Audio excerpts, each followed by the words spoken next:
Yeah, so everyone knows Professor Mona Baker, and today she's going to talk about collaborative translation in the context of contemporary protests. So without further ado, please. Thank you. Thanks, Gloria. Okay, so the context I'm going to talk about, I hadn't actually looked at my data from the perspective of collaboration before, but it was very useful to do so. But the context that I will be talking about is something that I think nobody yet in translation studies, I was telling you yesterday that don't say anything categorical, but I have to say I don't think anybody has been working in precisely this kind of environment, which raises some pretty serious research issues, so that even people who have been working on activism, like Julie Bowery, for example, haven't been working in high-risk activism. They haven't been working with people who have been dodging bullets and arrests for a couple of years or whatever. So it's kind of a very specific context. And to put things in context for those who haven't had to suffer hearing me speak about this before, this is based on a fellowship that I received from the main funding body in the UK. It's called the Arts and Humanities Research Council. And it was an 18-month fellowship. We were talking yesterday about the problem of developing trust over a short period of time to get at information from people if you're going to do ethnographic work, or in my case, do interviews with people. And this is one of the issues you will see. So it's a short fellowship, 18 months, you start, you finish, you have to deliver all kinds of things. And it involved working with activists involved in the Egyptian revolution, specifically people who have been involved in filmmaking and producing videos that end up on YouTube, on various platforms, of what was actually happening on the streets. So it was a way of challenging mainstream media and showing, basically telling people, don't believe the stories you hear in mainstream media, this is what's happening on the street. And then these videos would be subtitled into lots of different languages, but mainly English, and in the case of one of the collectives, Spanish, and made available on the web. And they were subtitled by volunteer subtitlers, okay? So not people who are paid in any way. And that involved, in some cases, a bit of crowdsourcing, tweeting, Facebook messages and so on, in order to get people onto the lists and to get them subtitling for free. So that's the general context. Some of the results are in this book, which there's a leaflet there called Translating Dissent, Voices from and with the Egyptian Revolution, and various of the people I interviewed have papers in here if you want to learn more about it. The research project involved, of course, there is the data itself. So these people were producing prolifically lots of videos, hundreds of videos, over a period of 2 or 3 years in the middle of the revolution. I'm not going to explain the revolution. I'm assuming everybody knows about the Egyptian revolution. And so they were producing prolifically. So part of what I was looking at is the data itself. But the main issue really, and the main, and I've given presentations before, and I've written in the Translator recently about the actual data and the choices in the subtitles and the linguistic choices. But today, of course, I'm going to focus on the challenges in doing the research, in getting at not just the data, which also raises specific problems, but not just getting at the data that's available on the web, but getting at explanations from the people who were involved in both producing the videos and subtitling them. So the project also involved a lot of interviews with people who, as I said, were working in very high risk situations.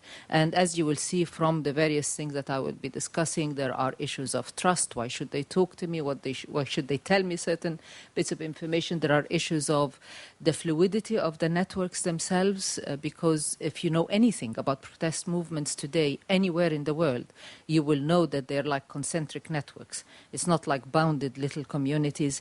It's the same people moving across many different collectives and many different initiatives and involved in many different things at the same time, which has consequences, for example, as you will see, for what they remember or don't remember, where they did, with which collective, at what time. It's a real mess. The most common thing that I find in all the interviews I did is, I can't remember, I don't know, I can't remember, I don't know. So all these raise issues that are interesting as research challenges, which I will go to in some detail. But to start with, of course, as I said yesterday when we were talking about writing and publishing research papers, you have to start with categories because, your mind can't cope with mess. You have to impose some kind of structure on it. So I started very naively, I should say, with categories like, I'm going to do 3 collectives, and then categories like, I'm going to interview X number of filmmakers and X number of subtitlers. And then when I started working and looking at the data and working with the people and so on, the whole thing just fell apart.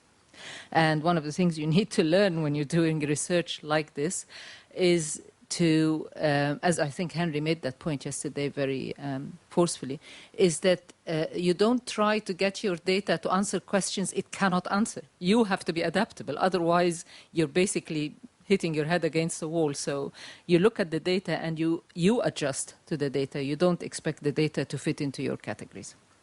But to start with, I thought of 3 collectives. And then by, how the way research grants work is that you submit a grant application and it takes time. It takes probably about a year from conceiving the project, at least a year, writing it up, submitting it, getting reviews, responding to them, and then eventually you get a decision. Almost a year had passed in a very, very volatile situation. Everything had changed by the time I actually got the okay to start. The ground was constantly shifting under my feet and under the feet of the people who are involved in these initiatives. So that's part of it. But initially I thought, I'm going to do 3 collectives. I knew who they were. I contacted people. They agreed that they would talk to me if I get the grant and so on. And then when the grant actually was confirmed, one of the collectives had really ceased to do anything for months, for a year, and they weren't very interesting at all. So I dropped one of them. But I ended up with what I thought were 2 distinct collectives. One called Musirreen, which is the much bigger and the best known of all the collectives that are working in Egypt at the time. And they're the ones who produced hundreds of videos. These are mostly filmmakers who went out on the streets and actually filmed what was going on and dodged bullets and so on. And got all that subtitled. The second one is Words of Women from the Egyptian Revolution, which is a much smaller collective. And although the people involved were out on the streets dodging bullets, what they did was not for this particular project, was not for very high-risk stuff. They interviewed women who have been involved in all these events, and they asked them to talk about their experience of the revolution in order to challenge the patriarchal narratives that were dominant both in Egypt and elsewhere about the Egyptian revolution being really led and initiated by men. In both cases, they are working against the mainstream. They are offering alternative narratives of what's going on, and they are, and this is a big problem for the researcher as well, they are people who are extremely suspicious of all mainstream institutions in society, including academia. They just, they were making constantly the point to me, for instance, that they did not subtitle stuff and put that on the web because they were trying to court mainstream media. They don't want to know about mainstream media. They don't trust mainstream institutions in society. And you have to think how my position as somebody who works in a big university abroad, how do they see me? How do they talk to me? So that's one of the problems. So I started thinking they were 2 separate things, and then discovered that it's the same people working, and doing things for both, including even the subtitlers. So a bit messy. Then I thought, as I said, I'll interview X number of filmmakers, X number of subtitles. I didn't have any other categories in mind. It was very straightforward. Filmmakers, subtitles. The actual situation was a lot messier than that. So I ended up with 4 interviews, semi-structured, length anything from 34 minutes to over 2 hours, depending on how much people wanted to speak. And I have to say that the people who were mainly subtitles were the most reticent, not because they didn't want to speak, but they didn't engage with the project in the same way that the others, the filmmakers, for instance, engaged with it. Okay, so what I then discovered is that there are circles within circles. That's through the interviews. They're like kind of concentric circles. So you do have some filmmakers who constitute the core of each collective. So Khalid Abdallah, Omar Robert Hamilton, Philip Riz, Leil Zahra Murtada, these are filmmakers. That's what they do. Even outside activism, that's what they do. Either filmmakers or, in the case of Khalid Abdallah, is also an actor. So these were straightforward filmmakers. But, for instance, Khalid Abdallah didn't want to know about subtitling. He doesn't do any subtitling. He doesn't look at it. He's not interested. But Omar Robert Hamilton did 1 or 2 subtitles of pretty difficult things like videos that included very, very raw and emotional poetry, for instance. He did the subtitles for that. Philip Riz was heavily involved in coordinating the subtitlers and did 1 or 2 subtitles, things in subtitles. And when he went to screenings, as we will see, to show videos, if he wasn't happy with the subtitles, he would change them. So he's involved. And Leil Zahra Murtada, who is a filmmaker who started The Words of Women from the Egyptian Revolution, actually did all the subtitling into English of all 11 videos. So already we have a little bit of a mess here. Then you had other activists who are part of the core group, like Lubna Darwish, Salma Said, and Sharif Quddus, who are not filmmakers at all. But because they're part of the collective, they have to learn to do some editing. They have to take the camera out on the street and see what's going on because everything is collaborative in collectives. Everything, as you'll see, is collaborative. And Sharif Quddus, for instance, who didn't do any filmmaking at all, he is an independent journalist, but he is a core member of Musirrin. He's one of the people who sit down and decide what are we going to do next, what are we going to film, where are we going to go. So core member of the group. So they don't classify. And Lubna Darwish, for instance, helped with subtitling 1 particular video, but Salma and Sharif didn't. So they don't fit either category. Then you have subtitlers who didn't get involved in filmmaking at all, and all they did was subtitling, like these people over here, the next lot. I also discovered they had non-native speakers of Arabic who were part of the extended group. Some of them didn't have Arabic, but they were totally committed to the cause, as it were, and they could only proofread. So they would proofread. So there are no new categories emerging that I hadn't thought about. Then you had subtitlers and coordinators of subtitling lists who did an awful lot of subtitling, really an awful lot, and checked subtitles.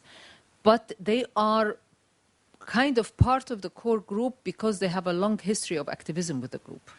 So there are a lot of issues that you need to take on board, and a lot of them have to do with levels of trust and how the group came to be formed and how well they know each other. And apart from this bigger, open-ended collective, which involved crowdsourcing and getting people they don't know to subtitle things. So people were positioned in relation to the collectives, both collectives or either of the collectives, in many different ways that I didn't predict and I hadn't anticipated.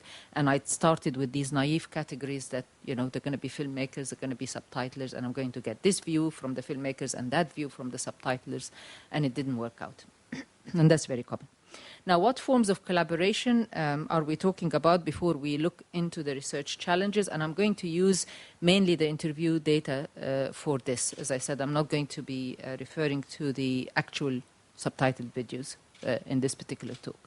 So, first, Samah Salim, for instance, the first person I interviewed because she's a friend and a translation studies scholar, by the way.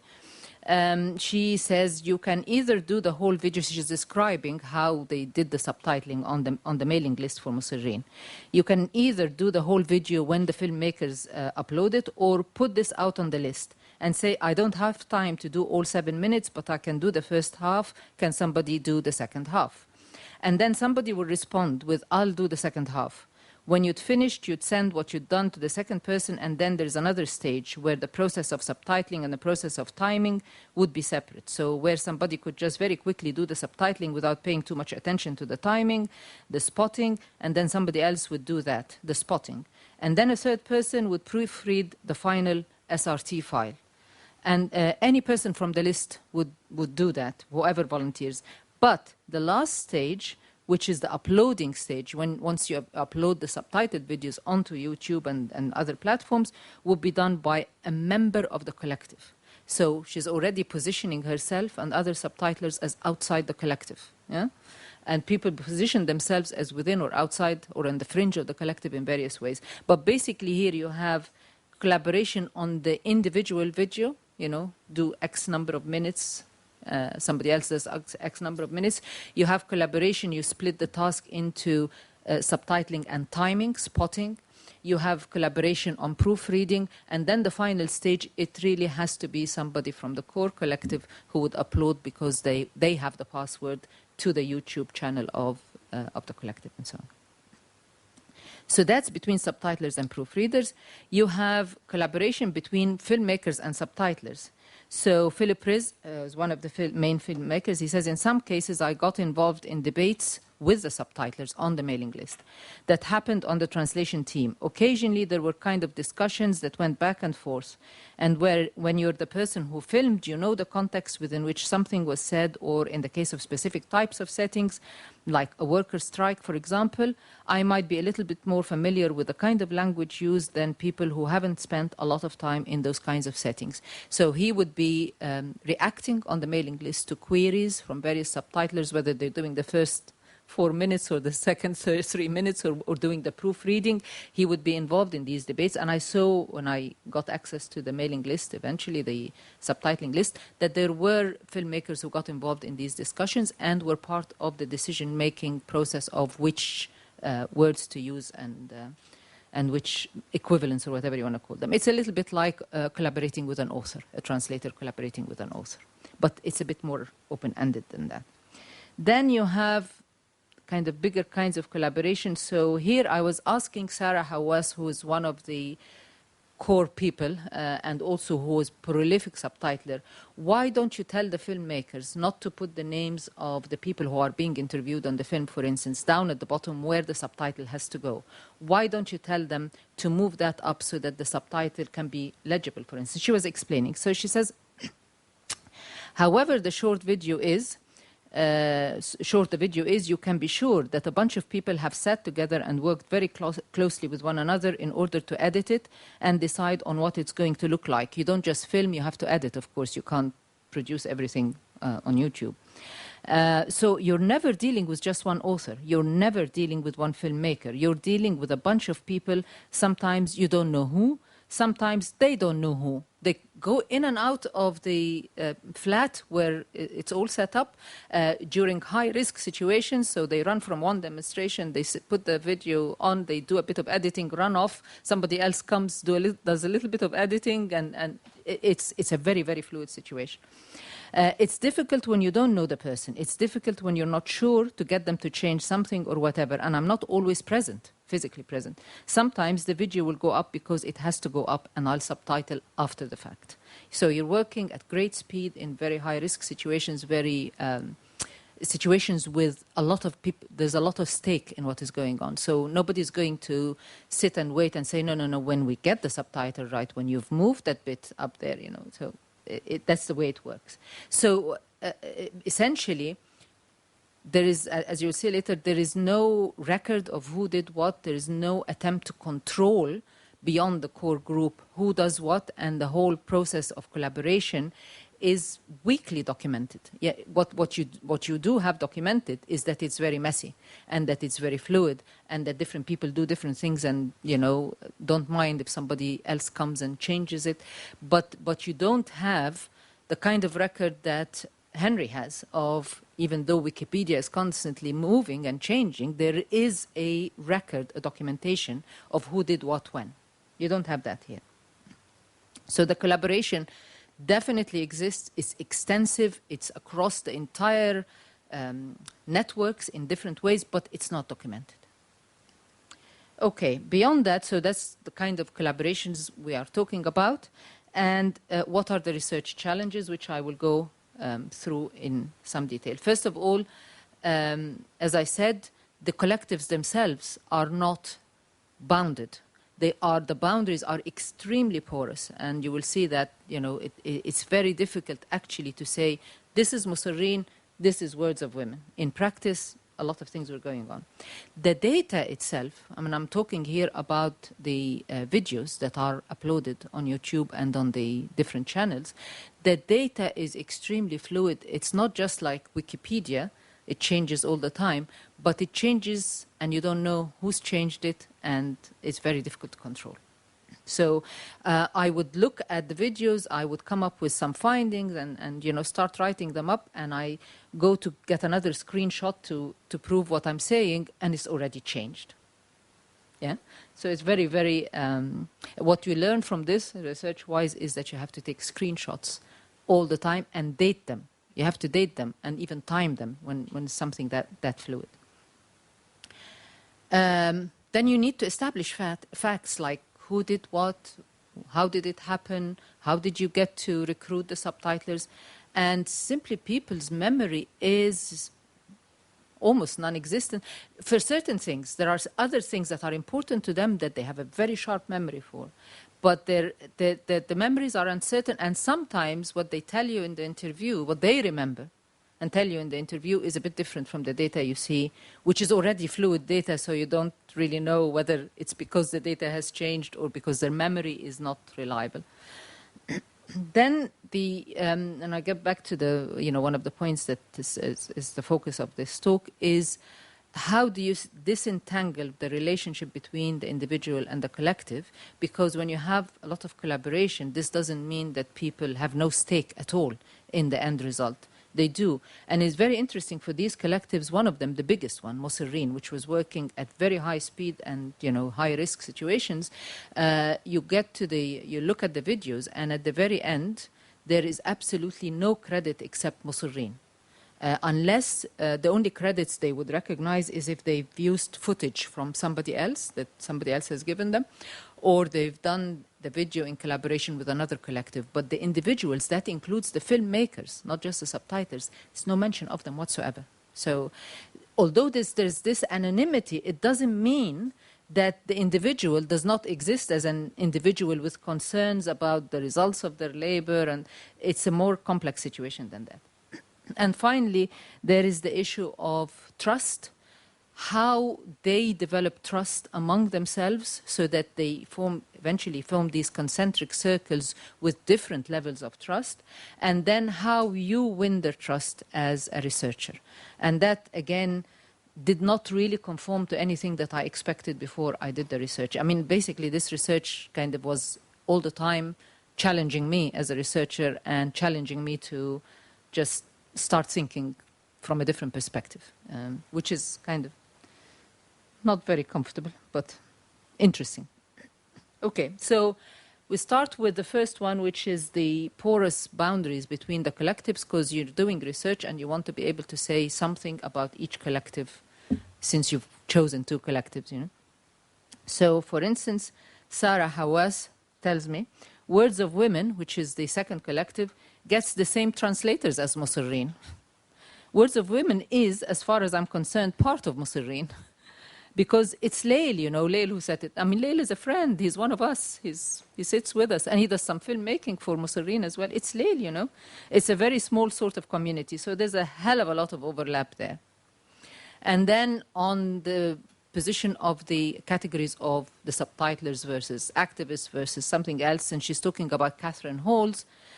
You know Henry, she was a colleague of yours in Manchester, did the MA with us, and she says on Katya, well, she's also a good example of someone who's difficult to categorize. Translator, yes, and she does an awful lot of translation, but not a filmmaker, but still very close to the core group with a long history of organizing with them. So most of the subtitlers who don't actually physically meet the group are very much outside the group. They just do the subtitling. But then you have these few subtitlers, and Sarah Hawass is one of them. Some of the most prolific subtitlers are considered to varying degrees, part of the core group because they've been out on the streets organizing with the group, as we will see, for a long period of time. So people don't fit the categories, and the collectives have porous boundaries. It varies by personal experience as well, how people explain this. So these are all kind of contradictory statements, if you like. So Philip Riz, who is a filmmaker, but involved with the subtitling, says, in some cases we also had translations done outside of the subtitling group. When you had something that was really quite a big kind of event, I remember, tweeting or posting on Facebook that we needed translations, and suddenly, you'd get people translating into Greek or into Italian. As far as he's concerned, that's just what is needed. It's done. He doesn't think, are they in the group? He's not interested.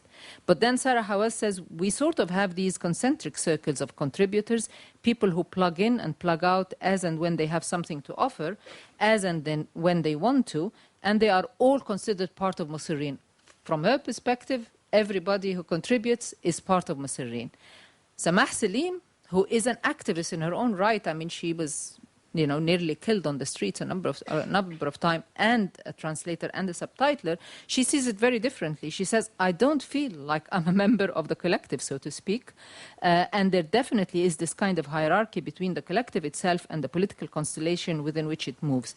And the translators, definitely, they know that line. Yeah? So different people have different conceptions of what is going on and how different categories fit within the group.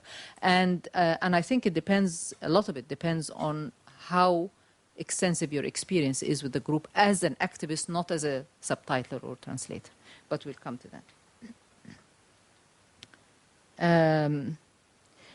One of the interesting things that I found that I didn't expect is also that the boundaries between the activist world and the professional world of translation are much more porous than most of us realize, actually.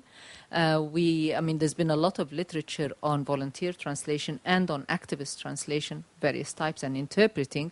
But the assumption has always been that, you have AIC, who, set the standards and very professional and very corporate, and then you have people who are activists and agitating all the time and trying to change the profession, and they're the volunteer ones, and they're the ones who go to the social forum.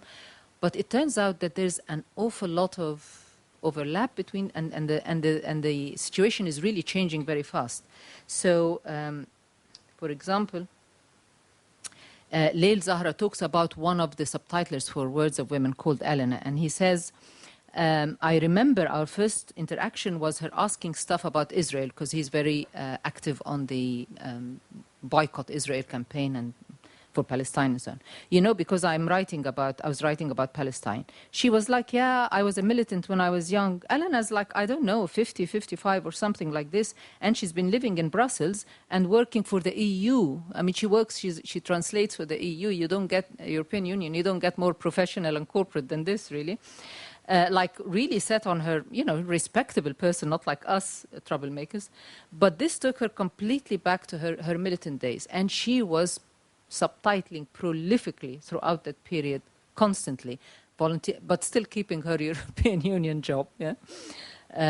So in some ways, you could say they're leading double lives, separate lives, but there's more extensive overlap than this.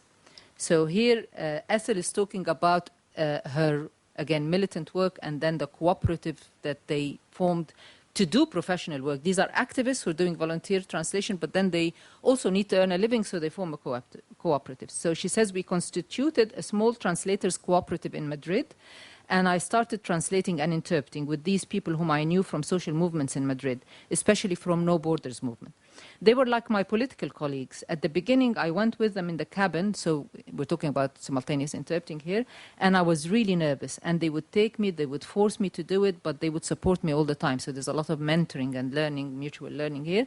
And then she says, we all got this, like the same pay, even if I didn't speak. She was too nervous to do anything, but she still got the same pay. And I said, I think I'll take this as training. And they were like, no, that's a capitalist thing. You're here the same hours and you get the same pay. So this is the professional world, the paid work, and the values from the activist world are already seeping through, because these people are doing this for pay. They're not, this is kind of paid work. So there's all these shifting boundaries, and I think people need to start looking at this. I mean, I was more alert to them after these interviews and looking at the interviews, but afterwards. But this is obviously, if you start looking around, this is happening around us all the time. So all these boundaries need to be rethought. Right. Next challenge, apart from the loose boundaries and knowing who belongs to which bit, to see what kind of collaboration comes across various constituencies, is establishing facts. So you're a researcher, you need to, the whole point of the interview is to find out who did what and how they did it and how they got to know each other and so on. And here you get a bit of mess again. So uncertain memories. So Sarah Hawass, for instance, says on Words of Women, because although she did most of her work with Mussolini, she also worked with Words of Women. She says, I might have subtitled one video at some point. I can't remember. I mean, this is the most common thing in the interviews. So all the interviews are absolutely full of, I can't remember. When it first started, when they first started the project, I might have done just one or two of the earlier ones, but I can't remember. And then Leil Zahra says on the English subtitling of the Words of Women, and wait a second, I think Katya did one or two. I don't remember now. Maybe she did at the beginning, or maybe she reviewed my English. I don't know. Not interested. And then Katya, he's talking about, says on how she built the Musserrin subtitling list, because she built the list, formally set it up, and started coordinating the work. She says, I can't remember how I went about finding people to go on the list. I think it must have been people I just knew to start with, but then I don't remember how I found people. I think it was largely just friends of friends. So nothing certain, nothing you can produce as evidence if your mind is set on establishing these facts. You have to abandon that and look for something else, because you simply, even the people involved, can't give you evidence, so you can't do that. And then it's interesting also, when you have a conflict. No, sorry. So again, going back to Essel, same problem. She says, she did a lot of work for Words of Women. I knew Leil, who set up Words of Women, by email from BDS, again, boycott, divestment, sanctions against Israel group, for Palestine. I can't remember exactly, but what I remember, I only knew his email. I had written, we have exchanged some emails for, I don't know. So I'm saying, so was it part of a mailing list for Palestine that you started on? How did you get on? I think it was. I can't remember. I think we were translating something to do with BDS, that we exchanged so many emails. He sent something and I translated it, and I don't know how. So I said, you can't remember the details? She says, no, not at all. And then she immediately moves to something else. I'm not interested in these details. And you can't say, but I am interested. I'm the researcher. You stop right here and give me the details. She say, I want to talk about something else. That's the whole point of semi-structured interviews. You have to go with the flow. Yeah? So, okay, abandon. It's not important. You can't remember. It's not important. It's actually interesting enough that they can't remember and that there is this fluidity. And then you have sometimes conflict between what they tell you, they think they remember, and when you look at the data, and bearing in mind that the data changes, tells you something else. So here, Leil says basically that with the English subtitling, not the subtitling into Spanish, because all Words of Women videos are subtitled, all of them, into English and into Spanish. So, and he says, he was saying that he did all the English subtitling, and then he says, I don't know, I think maybe Katya did one, but I can't tell, because with the English, we never put the names of subtitlers. So Words of Women, unlike Musserrin, at the very end of the video, they have credits for the filmmakers, credits for people they took footage from, credits for everybody. And he says, with the English, we didn't credit the subtitlers. So when you go to YouTube and you select English as subtitling, he says you shouldn't find a credit for subtitlers. But from this, I know that Ethel, who I interviewed, did nothing but subtitle and proofreading. So why is she there? Okay, she's not. And then you discover, you go to the Spanish, which he says credits the subtitlers, and you realize what he means. He doesn't really mean there's nobody here at all. What he means is that with the Spanish, they've highlighted it like that. so that it became very clear. Actually, he's giving more acknowledgement for the subtitles. So you have to kind of balance the interview and the data to find out who did what, who collaborated on what, and so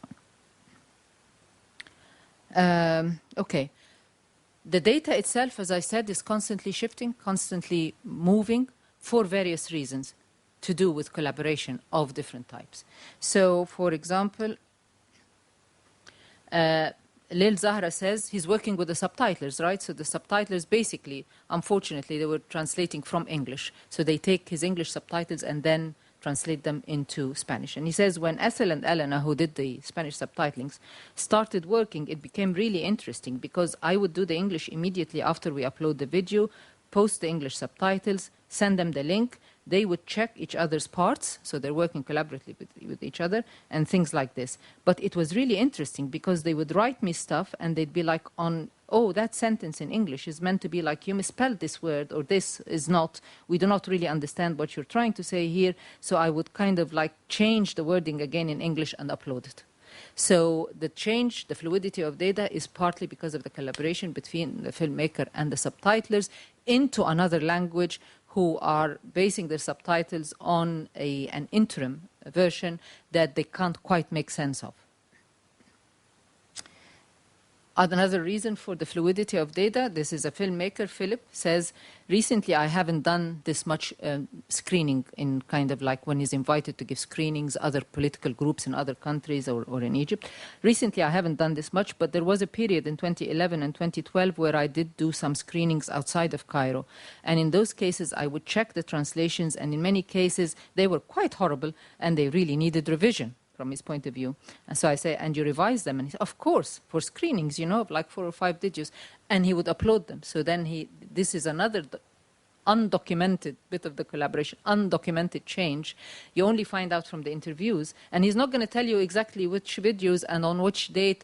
And, you know, they may have changed after that because somebody else went and changed them again. So that cannot be the focus of your research. If you're really intent on establishing facts like that, this is the wrong kind of research and wrong kind of data. And then, very interestingly as well, the data isn't just fluid, it's quite dispersed. I mean, these are open-ended collectives. They are not obsessed with the idea of controlling their data, you know, and this mine, you know. In fact, they give their films quite freely. They use in demonstrations, for instance, protests, marches, they would have CDs, and they would give them freely for anybody to take anywhere, do anything what they want with it. Yeah. So some of the problems, dispersion.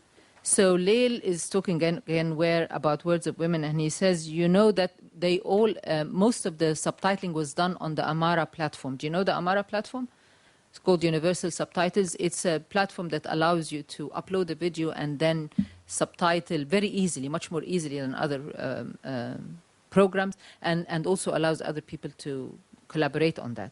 So he says, you know, the website, it's called Amara Tutorial. It used to be called Universal Subtitles. So I got a notification that this person translated your video into whatever, Malaysian or Urdu or whatever. I didn't even upload it to YouTube.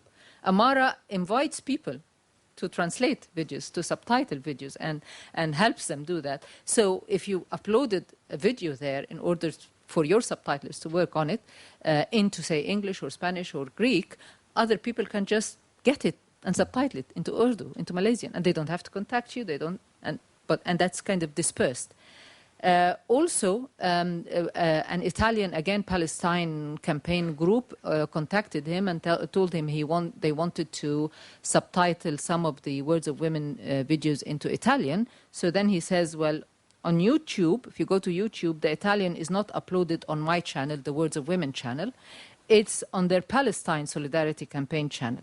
Because I felt like, why duplicate the work? It's already on their channel.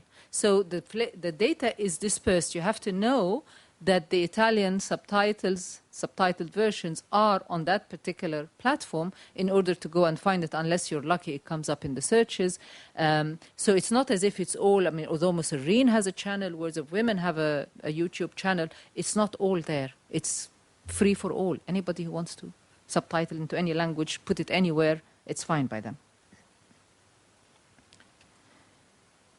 Okay, now we get to the issue of anonymity and the question of the individual and the collective, and is it really all kind of just completely self-sacrificing and self-effacing, or how does it happen?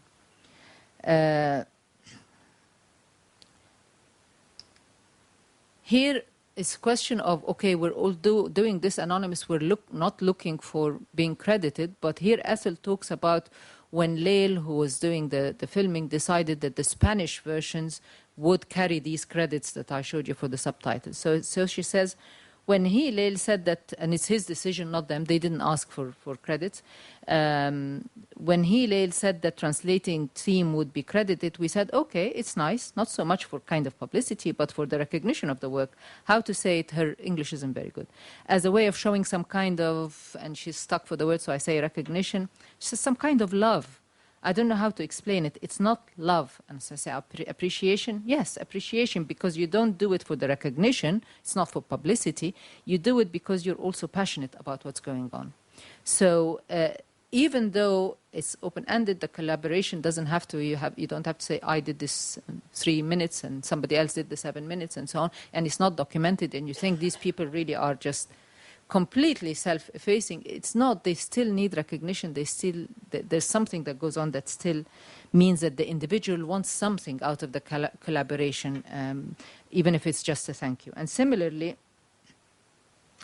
Philip says, I did an interview maybe a year ago that engaged with the importance of subtitling and connecting with the global movement. And I remember Katya, who was coordinating the subtitling mailing list, sending that to the subtitling team in the framework of just so you realize the sorts of things that Mosserine says about subtitling and translating and why it's important for us. See that us, not you, you're subtitlers, you're a bit outside the group, which is not a major thing, but at least there was some kind of communicating between the filmmakers and the subtitlers.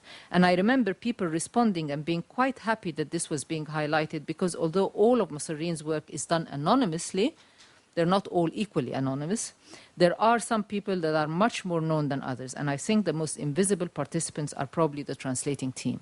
So even though at the end of each Mosserine video there are absolutely no credits of individuals whatsoever, not for the filmmakers, not for anybody, the filmmakers are high profile. They get asked for interviews. People approach them because they know that they are involved in Mosserine, and somehow word gets about, and they are much more high profile. Nobody approaches the subtitlers because, their names aren't there, and they are not known people. They're not, heavyweight people.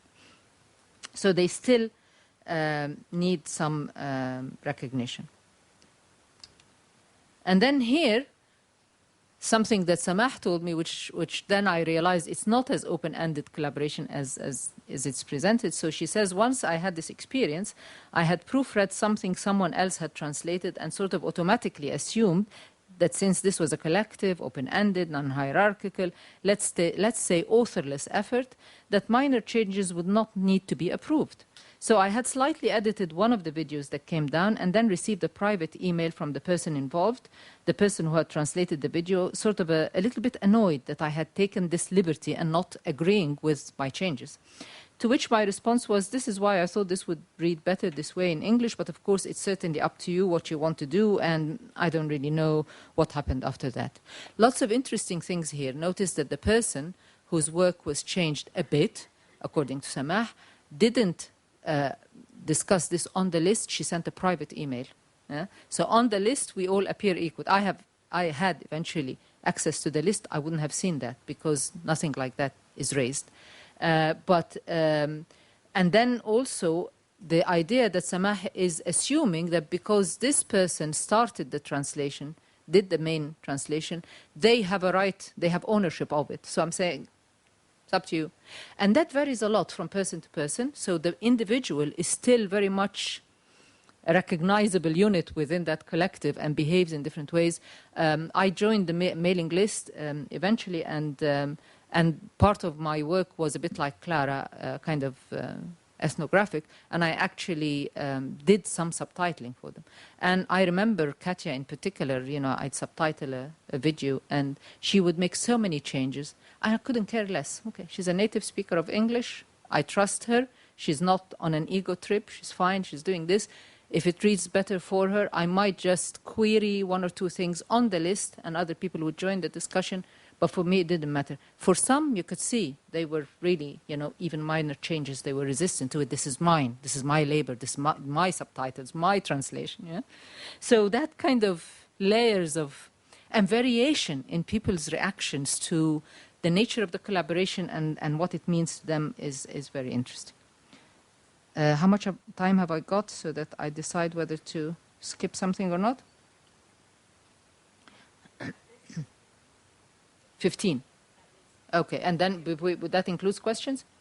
Okay, right. Okay, I think we have time. Very quickly, again, to do with the complexity of not just how different people react to the collaboration and respond to the collaborative work, but also how they handle and the reasons why they may be or not happy with anonymity for various reasons. So Leil, who is, I should say, is a very interesting character, and he's the filmmaker who did a lot of filmmaking and subtitling with Musserrin, but also he did the Words of Women was his idea, and he kind of was the powerhouse behind it. He describes himself as a queer, transgender, and he doesn't want to be called man or woman or whatever, but he is physically very male. He has a beard and everything. So he's talking about here how the media were courting him because anything to do with gender and women and the world, the Islamic world, the Arab world is immediately people jump on it. The media jumps on it. The researchers jump on it. So he's talking about that, and he says, I don't usually pose for photos and give video interviews mainly because I'm shy. So unlike other filmmakers who are happy to be, to talk to alternative medias mainly. Most importantly, so first of all, he's shy. Most importantly, because I think the less footage of me that is there, and because my name doesn't correspond with my passport name, this is something that I'll talk about later if we have time. So he has a name on his passport that is not the name he's known by. Yeah? He is of Lebanese origin, and he's kind of evading various types of censorship. But he's happy to be, all these people agreed to be named, and they're happy with that. So he says, my name doesn't correspond with my passport name. It's much easier for me to go to places like Egypt. They don't know who Leil Zahra is. And he says, I'm surprised they still don't know me because I lived with the team, I lived with so-and-so, and I lived with so-and-so. So both of these women are definitely wanted by the police. But they don't know who I am because I'm using a different name and I don't give many interviews and I kind of take a back seat.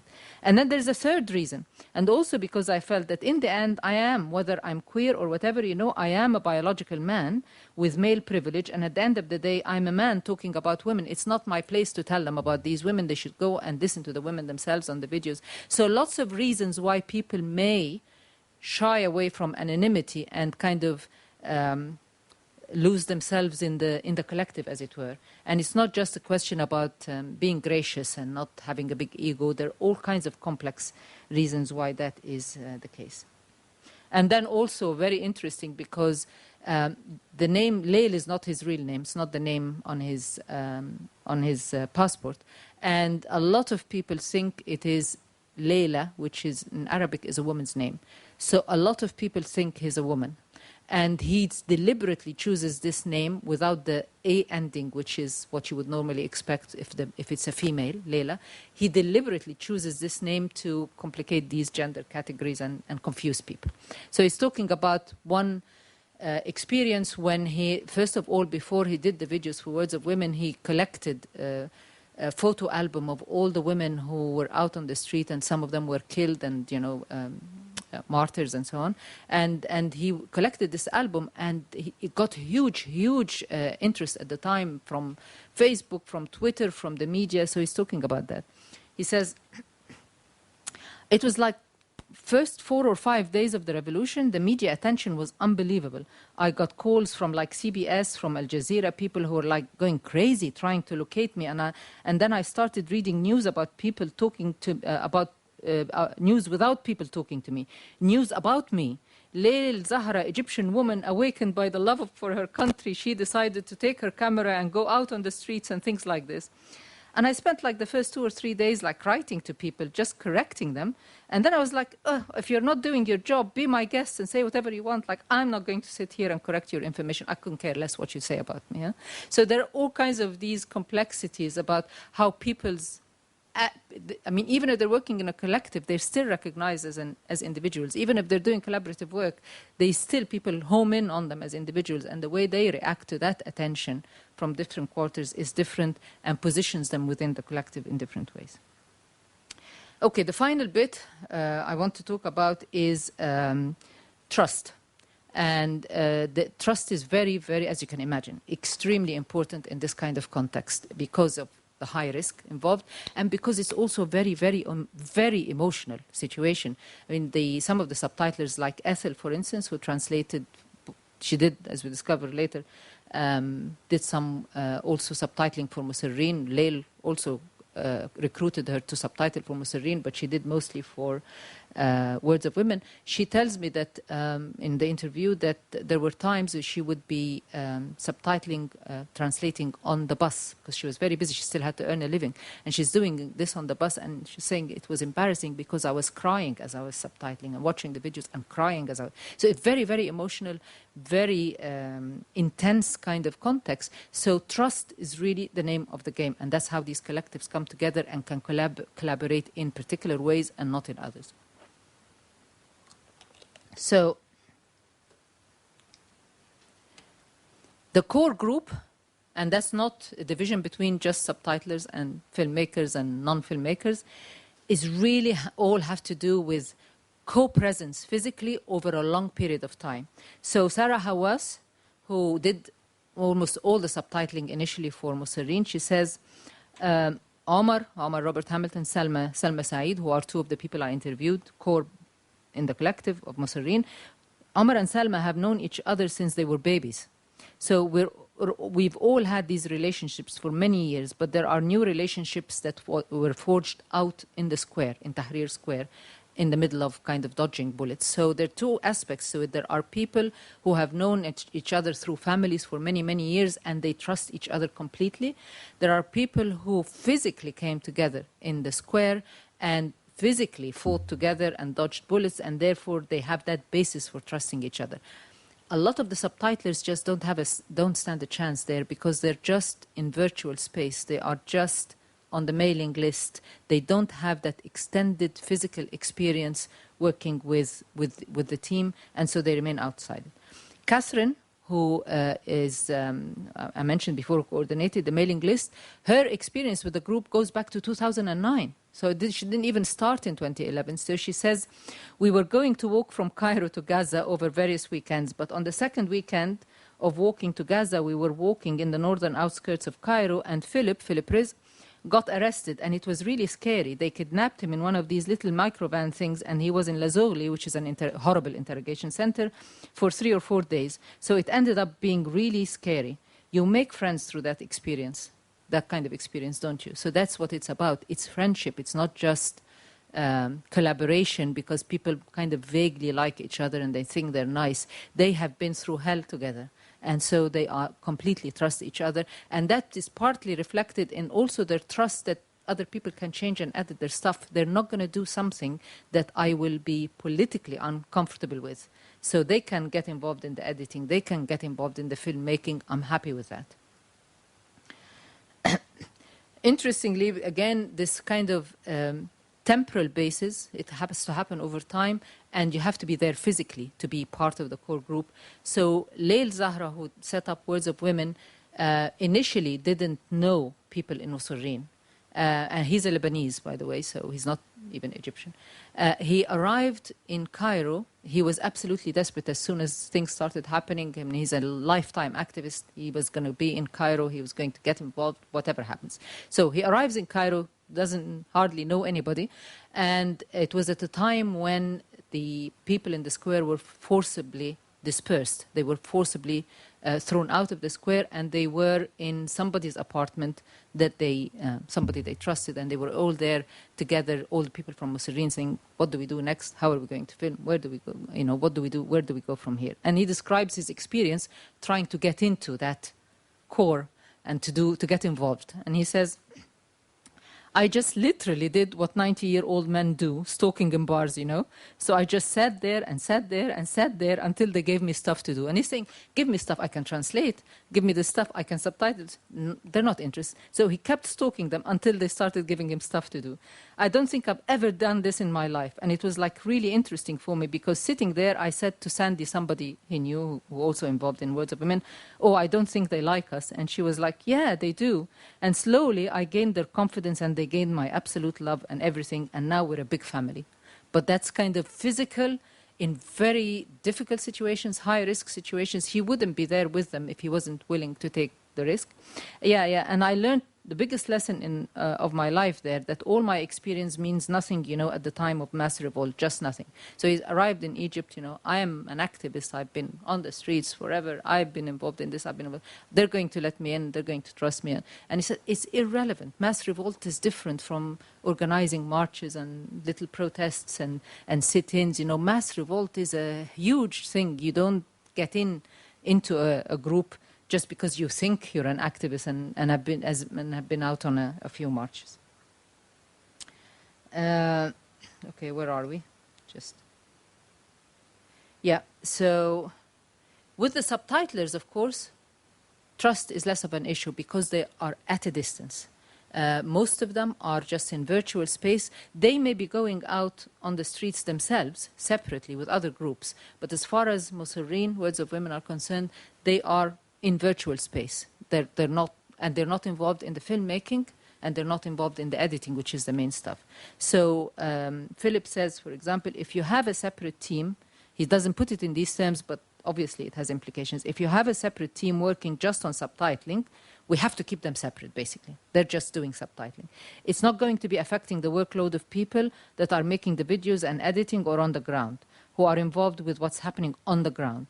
A lot of people who are actually on this list I've never met before. And, you know, in some cases, they were a contact of a contact or people who joined who I'd never met, who then added other people to the group. I don't care. When it comes to that, it's okay. It can be open-ended. It doesn't matter. People can add people to the list. It's not a high-risk issue.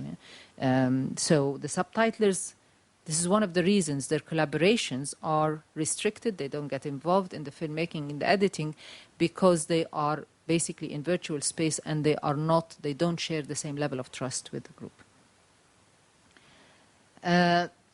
Interestingly then, it comes to me as an interviewer and a researcher. Of course, I had to write to them beforehand to say, will you, if I come to Egypt or to Barcelona or wherever, because they were dispersed as well, will you talk to me? And this is what I'm doing. This is my research. I'm a professor at Manchester. And first of all, I had a way-in, which was Katya, who was doing an MA with us in Manchester at the time. And I had already started putting the project together. And then, I don't know, something I said to her or mentioned maybe in class or whatever, made her say, oh, you're going to do this? I know some of these people. Do you want their emails? And I said, yeah, please. And so she gave me their emails. And one of the reasons I suppose it was a good starting point is I said, and she is totally trusted by the groups. I said, I got your emails from Katya. This is what I'm doing. So that was part of it. But it's interesting that I was surprised, I have to say, because I was really worried. 18 months, and you have to do all this, and you have to publish as well. I mean, the grant proposal requires you to say not just that you will do the research and then publish at a later stage, you also have to publish within that period. So I was really worried. And especially also because by the time I got the grant and it was starting, the situation in Egypt was absolutely horrific. We had just 2 or 3 months before I started saying, now, I want to see you now, we had the worst massacre in modern Egyptian history. Anything between 8,000 and 1,000 people were systematically massacred within hours. And the situation was awful, and lots of people were trying to justify this. And this group, they are really good. I mean, they were having nothing of it, but they were the outsiders then in a very nationalist, heated context. So they were already, and the first time I went to see them, they were actually, the security were downstairs threatening to come and take their computers and so on. So I wasn't expecting much, and I didn't know whether they would. I was really surprised by the speed with which they gave me time to go and see them, and the way they very quickly actually they invited me to join the mailing list and have access. And I said, if I join the mailing list, I will be using this in research. And they said, what I discovered later, and it never occurred to me, that they already knew me. They already knew something about me, and I had political capital with them that I didn't realize. So Sarah Hawass, for instance, one of the first people I interviewed, it really took me by surprise. She says, oh, this is an especially huge opportunity and privilege and honor for me to be speaking to you, because I feel like I have a hell of a lot to learn from someone with your experience, juggling, not even juggling, but like sort of straddling the two worlds of academia and activism. And I thought, I didn't tell you anything about myself, but they are careful. They research you. They look up the names. They find out what have you been involved in. And I've been involved in a big way in the Palestine campaign, and this is a key for all of them, everybody who's involved, not just actually in Egypt, but worldwide. In any protest movement, Palestine is like South Africa in the old days. It's the litmus test, So they were already, and then I saw that they were starting to write to each other, go and talk to Mona Baker, she's been involved in this campaign. So that was my political capital, which I did not know about, and I didn't know it was relevant. Then there's also trust you develop. It develops over the course of the interview. And that depends on how you conduct yourself as a researcher. So I was talking to Leil Zahra, and he was saying that in order to get Words of Women started, he actually applied for a grant, some kind of funding body that funds NGO-style stuff. And he played the game and told them what they wanted to hear in order to get money, in order to go and interview women and so on. So he says another part of the funding application was like, of course, it was like people who were studying gender, people who were studying in academia, that's what I was talking to. With all my reservations toward academia, with all due respect, it's telling me, with all due respect, I have reservations about who you are in academia. So I said, well, I have the same reservations. He says, yeah, okay. And then he starts telling me about the game he played, So this is how you respond. And that the main thing is a quite difficult thing in these interviews is that these people cannot accept you as a neutral researcher or objective researcher. They have to draw you. It's a very serious situation. They draw you into their world. So this happens in the interview. So for example, Leil, that's after an hour and 30 minutes of interviewing, he says, I was telling him he asked me about what I saw, and I was telling him about things I noticed with register, with code switching, and he says, oh, this is so nice. I'm getting excited already. It's such an amazing idea. When are you going to Egypt again? Let's do something with Mosireen. So you're already into the world, let's do something together. And next will be, let's go march together, And then Catherine says, again, they want something out of you at the end of so towards the end of the interview, again, she says, it's like, were you expecting people to say, a translator to say, I feel like I'm not part of this movement at all, or I feel like I'm a part of this movement? What do you want out of this? So they turn the table, and this is very common in all the interviews. They start asking you questions, and if you say, oh no, I'm interviewer, you're interviewee, it's not going to work, and they're not going to open up. So you have to say something, but without kind of overdoing it. So I said, well, no, I'm not expecting anything in particular. What I find is that the stories vary a lot, that it's a very individual experience. There are people who are connected, and there are people who do not want to be connected. And then again, they draw you. Says, I think Sarah is more in the category of not wanting to be connected, isn't she? They want you to comment on the people, on the data, and you get drawn in. And that is a difficult part of the interviewing and of positioning yourself as a researcher, because I personally don't believe in objectivity. I don't believe in neutrality. I wouldn't have done this kind of research if I wasn't already passionate about it. And I think highly of these groups, and I see my research as a form of solidarity. At the same time, you have to maintain a certain distance, otherwise you get sucked into a world that you can't see what's going on.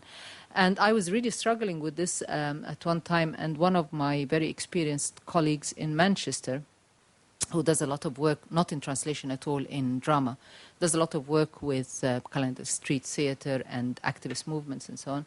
And she said, what you have to understand is that there is a difference between solidarity and friendship, that you have to show them solidarity and they have to understand where you stand. That doesn't necessarily mean that it turns into friendship. So don't start going out with them in the evening and, solidarity, yes, but maintain a distance a bit. And that is still very difficult because, I mean, after I interviewed Leil, he is a very kind of emotional person.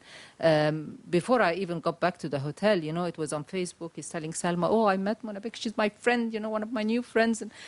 And you're kind of constantly, you like it, but you're constantly kind of pushing a little bit against this in order to keep some distance, some credibility also as a researcher. And that is, I think, very, very difficult. And finally, I'll just leave you with some references that you can follow up if you're interested in more details. Okay, thank you very much for the very exciting. I feel like I'm watching the making of the book, translating Descendants. No, it's not in there. None of this is in there, actually. There's like the making of, you know, how you proceed. So we now invite questions from the audience. Any questions?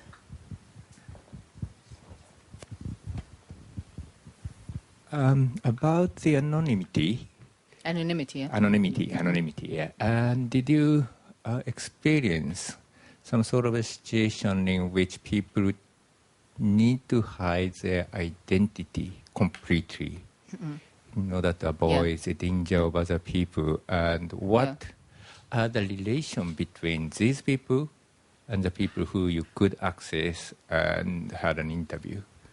The ones I couldn't access, of course, there were lots of people I wanted to interview, I couldn't, for various reasons. Elena, for instance, who is the main other subtitler of Words of Women, who was in Belgium. I was prepared to travel to Belgium to interview her.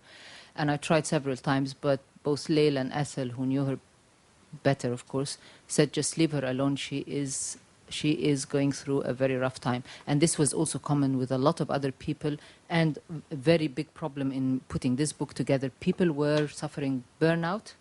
They were very depressed at the way things have developed, and by depressed I mean seriously, because these people had campaigned and risked their lives for years and seen friends die, and they were just so depressed, some of them, they just didn't want to talk to anybody. So there were a lot of really good people.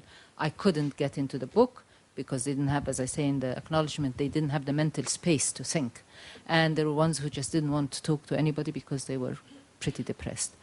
In terms of anonymity, of course, I did what we have to do in all these situations in all universities now. I went through the ethical clearance, and I had a form that I sent to each of them beforehand, and they could choose whether they would want to be anonymous or not, whether I could video record them or just record them audio, and they were all very, very comfortable about it.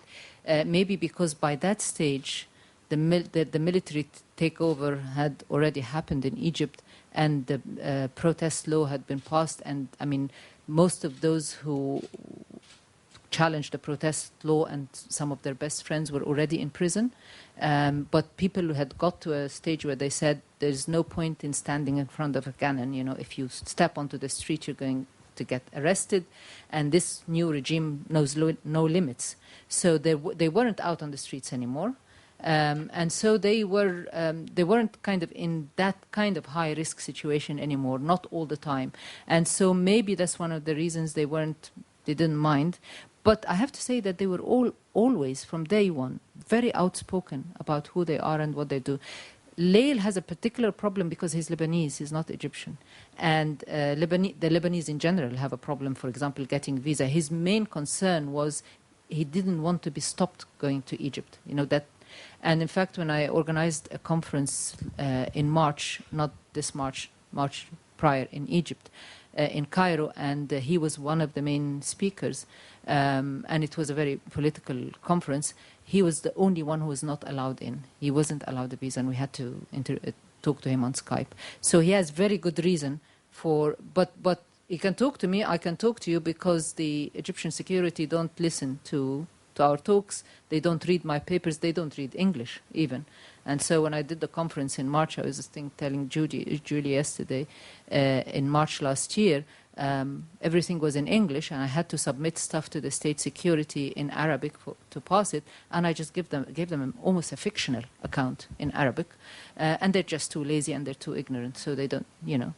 And you know, even when they come to the conference, they don't understand what people are saying in English. So they ask somebody, what are they saying? And everybody's tuned in. They say, oh, they're talking about, you know, technical things to do with translation and equivalence. And so Leil's problem is that nobody else had any problem with anonymity. They actually, they wanted to be acknowledged. They don't have a problem. And I suppose maybe they trust me not to use their names in ways that they would be uncomfortable with. I hope I'm doing them justice. Yeah. Yeah. Well, I was involved in East Timor Solidarity Movement for 30 years, and we had to keep absolute anonymity in order to avoid our friends and acquaintances in Indonesia and East Timor being killed. So we had the same sort of situation for translation during 1999 popular consultation, and I was one of, sorry to get a bit emotional, I was one of the translators who translated the ongoing massacre, which was connected, well, informed through the satellite phone to our friend in Norway. And I don't know, I still can't recover from that time. I've never talked about this, and this is probably the first time after 15 years. So I guess there are many people who are like that among translators, I guess. Sorry, a bit. No, it varies from context to context. As I said, these contexts are really raw, and I mean, it's not just the people who are involved, and because you have to watch that horrible stuff in order to translate it. You're not translating in a vacuum. But even with this book, I was really surprised. You know, the copy editor from Routledge, who copy edited the book, sent me all kinds of queries and, you know, this spelling, and you want to keep the spelling, and you know what copy editors do. Very, very professional. She was excellent. And then when we finished all that, and she said, I'm about to submit the book now for typesetting, happy with everything, I said yes. And then at that point she said, I have to tell you, I'm a professional copy editor. I've been doing this job for many years. It's a job, you know, there's nothing about it. She said, I've never cried over a book before, but this book made me both laugh and cry. And this is raw stuff. Anybody who has a conscience, who has feelings, gets sucked in, gets involved, because it's real stuff. And I think it's important for people in translation studies to look at that dimension of what we're doing, because there are lots of people doing that, and we're not giving them any attention. And I found that when I did the interviews, one of the interesting things is that, not with everybody, it's some of the people were, particularly the subtitlers, it's also a matter of personality, but a lot of the people I talked to really wanted to talk. It's therapeutic. You know, you have to share your experience, otherwise you're unable to reflect on it. And you know, these ethical guidelines that you have to sign and submit and get clearance for, they tell you that you can only interview people for 45 minutes at a time, or maybe an hour, and then you have to have a break before you continue with the interview, and you explained all this. And then Khalid Abdallah sits and talks for over 2 hours, and he is unstoppable. You know, I can't even get a question in. You know, if you look at the interview, the balance between his talk and my questions, I only need to just give him a hint and he goes off. They needed to talk, you know, and I can't just say, sorry, you have to stop here because my ethical clearance form says I have to give you a break. I would, you know, he wants to talk. Yeah. So it's therapeutic. People, and I think translators who have been involved in these things need to talk about these things, need to write about them. It's a very important experience. Do we have other questions?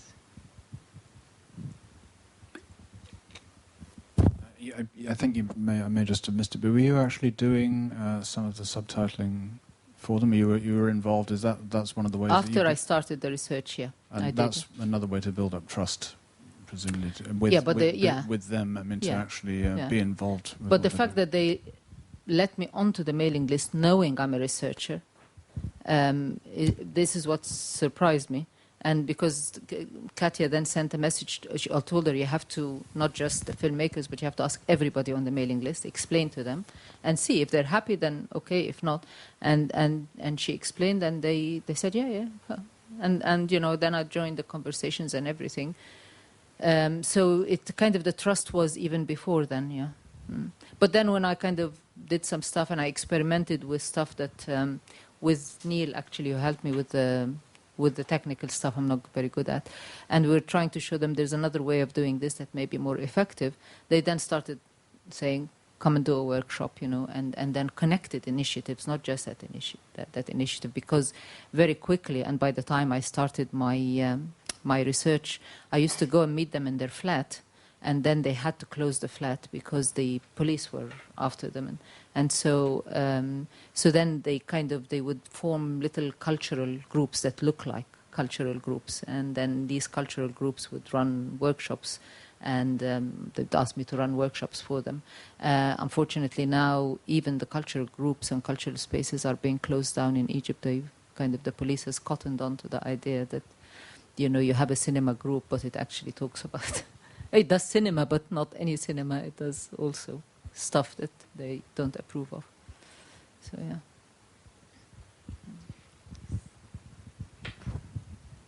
I have two questions, or comments, both relate to Julie's talk yesterday. So yesterday she was talking about wanting to draw out differences between online collaboration versus real-time collaboration, but I'm wondering if you could comment to what extent your fieldwork challenges that dichotomy, because it sounded like sometimes you were talking about people all being in a flat, Yeah. doing things together, but then sometimes you're talking about people being in Brussels or Yeah. Barcelona. These are the subtitlers, and who are not core group. As I said, you know, being core group and being allowed to be part of the collaboration that involves filmmaking and editing and decisions that affect. I mean, this is obviously naive of them to think that translation isn't as important as the filmmaking and so on. But to be part of that core group, you have to be physically co-present, or have been physically co-present for a long time and acquire trust. The subtitlers who are all over the world and in various places and don't go marching with them or filmmaking with them, they are on the fringes of the group, but they themselves, like Samah, for instance, in her interview, constantly says they about Musserine, not us, they. So they are positioned just on the fringes, and they are in the virtual world. I mean, of course, as I said, Samah is a big activist, and she spent a whole year on the streets in Egypt, but not with them, with other friends and groups, yeah? So that physical co-presence, both in high-risk situations, and over a period of time, that's very important for developing the kind of trust that means that you collaborate beyond just the choice of language and subtitles, that you collaborate and that you're even trusted to upload the subtitled version onto their YouTube channel. Yeah? But, I'm sorry, I want to go back to this. You did also say that some of the people in the core group were also involved in the doing the subtitling. So it wasn't, the subtitling was not purely an online phenomena. It was a mixed form of, there were some core members doing some of it there, but then there were also people doing it just It doesn't online? look as if, it doesn't sound as if they've actually sat down to do the subtitling together, because they would just finish the film and then it would go for the subtitles, yeah. Okay. And the other question was about language. So it sounds like you did all the interviews in English? Yes. No, not all of them. There is one of the subtitlers, the only one who wanted to mostly speak in Arabic was Marwa. So that interview was a mixture of English and Arabic. But they all speak, and Salma also used some Arabic. But often they would move between the two. Mm-hmm. Yeah. But I gave them the choice, and of course the form that I gave them said, you know, you can choose whichever. And they said, no, are you going to write this up in English? And I said, yeah. I said, fine, let's talk in English. And we were quite comfortable with that. Make it easier for you. But my question is, to what extent do you think sort of this, so this is a movement that's very local to Egypt, but there seems to be very heavy involvement of English language participation. Yeah. And to the extent that that word is getting out beyond Egypt, it's through translation. Yes. So did you feel some kind of tension between sort of... Doesn't seem to be. They don't see the Egyptian revolution as a domestic issue. They see it, I mean, they talk about this in the article that I just published in the Translator, I explained this. For them, solidarity means that all struggles are connected. That, I mean, and they say, Philip Rizza, for instance, says in this book, in the interview, because I have an interview with him in this book, he says, look, you know, how can you talk about an Egyptian revolution when the tear gas that they use against us on the street comes from California or from whatever, when it's the people in Silicon Valley who allow them to listen in on our conversations and then arrest us? There is no such thing as just an Egyptian revolution. So they're connected. They're connected to the stuff in Auckland. They're connected to Occupy. They're connected to groups in Argentina, everywhere. And they see themselves, and that's common to a lot of protest movements around the world now, as a global movement, as part of a global movement. At the same time, I think probably nothing from my reading of the literature and following the media, nothing has had the kind of impact, for some reason or another, that the Egyptian revolution has had worldwide. I mean, the way it's picked up, even Occupy, 15 Ab movements, they all refer back to the Egyptian revolution, even though the Tunisian revolution started before, but Tunis is very small. And even Ethel, for example, talks in her interview, tells me, you know, we've been doing this in Spain, and then the Egyptian revolution happened, and it changed everything. And then I go back on the streets, and I see now that we're doing things differently because we've been watching the Egyptians. And Samah says, I've been campaigning, because she is she's lived half her life in the States and half in Egypt. And she says, we've been campaigning, we've been marching in the US for ages. And then Egypt happened. And I could see the whole attitude to public space after all these, you know, protests have been televised, and see how people took charge of the public space and the squares. She says it's completely different now. We march in a different way. We take possession of public space in a different way. So the Egyptian revolution, for some reason, and I personally, I think, I mean, maybe I'm paranoid, it's one of the reasons why everybody seems to be determined to completely wipe its memory, not just inside, but everywhere, because it's so empowering. It has to be destroyed and given a bad reputation. Egyptians are, you know, it's quite amazing, really, what's happening. And so they are part of a global network. They see themselves as, although they have links and attachment to Egypt, and they have family, and they, you know, a lot of them. But there are also some foreigners who, like Maya and Leslie and so on, who I also interviewed. Katia is not Egyptian, but they have that connection with Egypt. They have that commitment to Egypt, but they also see themselves as part of something bigger. So we fight locally. If we win this fight, and we care very much about this locale, it will mean so much for the global movement. So they're fighting for both global and local movements. It's very complex. I mean, it's very, very much something that is discussed at length in all the literature on protest movements, that globality now, that interconnection between movements, and the idea that the local is part of the global. You have to fight locally in order to change the global structure, because the system of oppression is the same, and they're interconnected. And actually, if you follow the money, and people have been doing this now big style, if you follow the money, it's the same set of connections and peoples who are, you know, running the world through various big organizations and multinationals. It's not even about the US or Russia anymore. It's multinationals.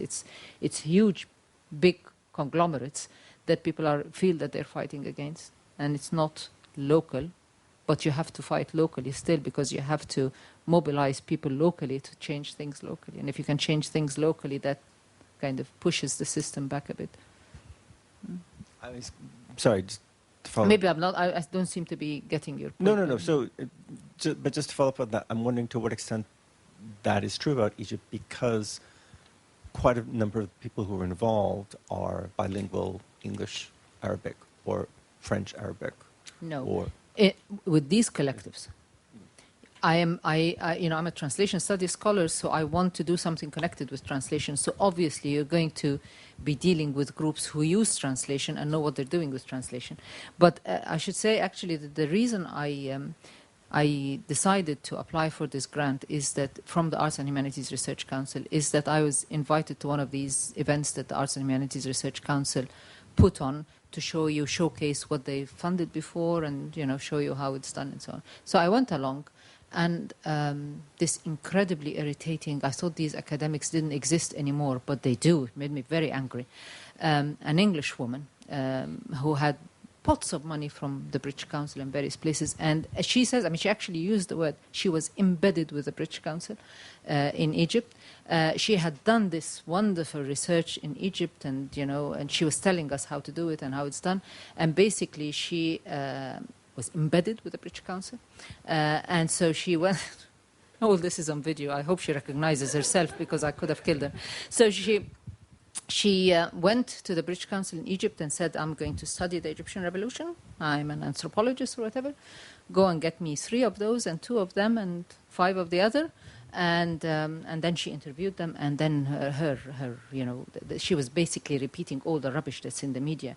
It's it's an internet kind of thing, and it's the social media yuppie group, and they're the ones who... And so I said, well, hang on a minute. First of all, how did you get these people? How did you interview them? Who were they? And she said, and I said, did you interview them in English? And she said, well, yes, mostly. Well, did you use interpreters? Well, maybe some interpreters with Arabic. And said, so have you reflected on the fact that, if you've used interpreting, there may be some mediation, and, did you really get the picture? Or have you already selected only the people who speak English, so you're already kind of decided on your data? Because that's the question she was asking. She was asking, how did this happen? Who was involved? But basically, it's the same story. It's these social media people who know English, and they are, and there's some other people, say in the media they want our democracy, and so they have been educated abroad, and that's kind of, they go back to their countries and they want our democracy, and they're all English speakers and so on. That's a total rubbish. Most of the people who died on the streets don't speak a word of English. It's just that because I was working with translation, I needed to work with groups who use translation and therefore knew language or knew that they needed to do some subtitling and so on. That was my selection criteria. But they themselves are extremely careful about their positioning. Philip Riz has lots of interviews with alternative media where he explains, we do not, I'll talk to you, but be careful, because I do not represent the Egyptian Revolution. I am a minute bit of an elite. He does actually most of his work with workers, filming with workers who don't speak any English. But they all say, don't ask me to tell you about the Egyptian Revolution, because I don't represent the revolution. And the people on the street, the people they went and campaigned with, didn't speak a word of English. So the majority, and the majority who died, were poor people, uneducated, didn't speak English.